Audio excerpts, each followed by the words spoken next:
आज की कहानी एक ऐसे मिडिल क्लास लड़के की है जो दुनिया की मुश्किलों के चक्रव्यूह में फंस गया है। माँ बाप के अनपढ़ होने की वजह से वह उन्हें बहुत ही आसानी से बेवकूफ़ भी बना लेता है।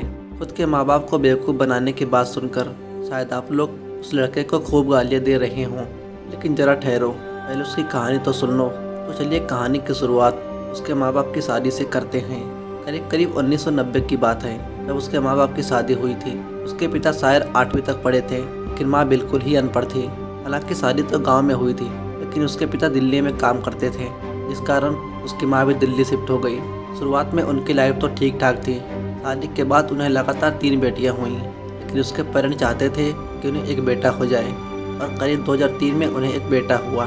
बेटे के जन्म के कुछ सालों बाद वो फिर से गाँव में रहने लगे, क्योंकि शहर में उनका गुजारा मुश्किल हो गया था। उसके पिता जितना भी पैसा कमाते अपने बच्चों के शौक और पढ़ाई में खर्च कर देते। उन्हें नहीं पता था कि फ्यूचर में उन पर कितनी मुसीबत आने वाली है। उस लड़के की 10वीं क्लास तक की पढ़ाई में शायद ही उसकी फीस कभी टाइम पर जमा हुई थी। हालांकि वो एक छोटी सी स्कूल थी जिसमें पढ़ाई भी ठीक ठाक होती थी। वो लड़का अपने क्लास के टॉप स्टूडेंट्स में से एक था। उसने अपनी 10वीं की पढ़ाई करीब 80% से पास किया था। उसके बाद 11वीं की पढ़ाई के लिए उसने अपने घर से करीब 5 किलोमीटर दूर दाखिला लिया। हालांकि परिस्थिति तो उसकी अब भी वैसी ही थी। एक ज़रूरी बात जो शायद मैं आपको बताना भूल गया कि उसके 7 भाई बहन थे। 3 बहनें उससे बड़ी थी और 3 बहनें उससे छोटी, और सबसे अंतिम में एक छोटा भाई था। जैसे जैसे बहनों की उम्र बढ़ती गई वैसे वैसे उसके घर की जिम्मेदारियां भी बढ़ती गई। उसके खानदान और रिश्तेदार उसके माँ बाप को सिर्फ यही कहते कि अपने बेटे को कुछ काम सिखाओ, लेकिन उस लड़के का सपना कुछ बड़ा करने को था। काफ़ी कर्ज लेकर उसके माँ बाप ने 2 बेटियों की शादी कर दी। अब तक लड़का 12वीं पास कर चुका था। 12वीं पास करने के बाद उसे कुछ समझ नहीं आ रहा था कि वो क्या करे। कुछ लोग उसे कहते कि काम सीखकर अपने घर की जिम्मेदारियां संभाल लो। कुछ लोग कहते कि तुम पढ़ने में तेज हो, तुम पढ़ाई करो और आगे किसी गवर्नमेंट जॉब की तैयारी करो। क्लास 12th में उसके किसी टीचर ने उसे IIT के बारे में बताया और IIT के बड़े बड़े पैकेज के बारे में बताया। IIT के पैकेज को सुनते ही उसके माइंड में IIT घूमने लगा। फिर क्या था, वो IIT के सभी सब्जेक्ट खूब पढ़ने लगा। वो 8-8 घंटे सेल्फ स्टडी करने लगा। लेकिन जब उसने IIT की कोचिंग फीस सुनी तो उसके सपने पल भर में कांच की तरह चूर चूर हो गए। फिर जब वो 12वीं पास हुआ तो उसे कुछ समझ नहीं आ रहा था। उसके सभी दोस्त ग्रेजुएशन की तरफ चले गए, लेकिन उसने ग्रेजुएशन नहीं किया। तब उसने सोचा यार कुछ नहीं तो कंप्यूटर ही सीख ले।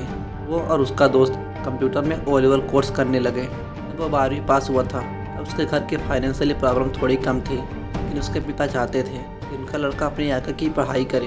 इस बात से उस लड़के ने डिसाइड किया कि वो फिर से IIT करेगा।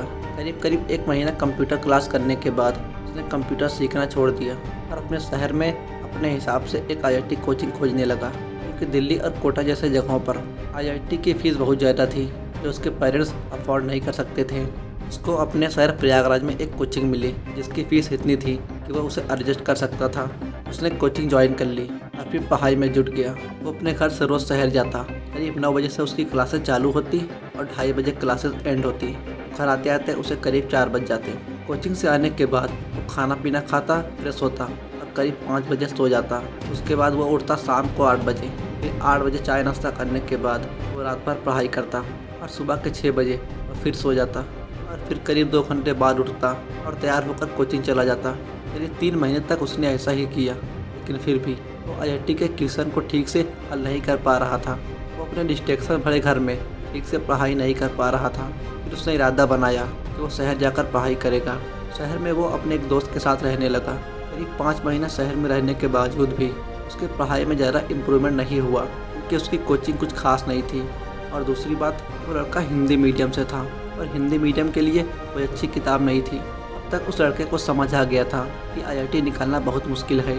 फिर उसने सोचा IIT ना सही तो NIT ही मिल जाए। फिर उसने मेंस लेवल की खूब तैयारी की और फाइनली उसका पहला एग्ज़ाम हुआ। इससे अच्छे NIT के लिए उसे 180 से ज़्यादा मार्क्स लाने थे, लेकिन उसके मार्क्स आए करीब 50। वो लड़का बुरी तरह से फेल हो गया। ये फेलियर उसके दिमाग पर चढ़ गया। वो हमेशा उसी के बारे में सोचता रहता, अपने आप को एक लूजर समझता।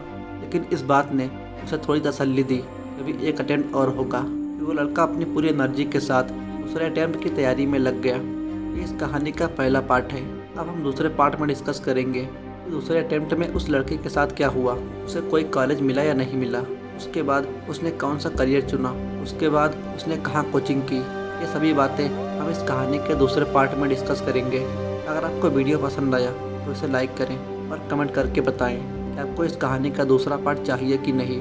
तो मिलते हैं कुछ समय बाद, तब तक के लिए गुड बाय।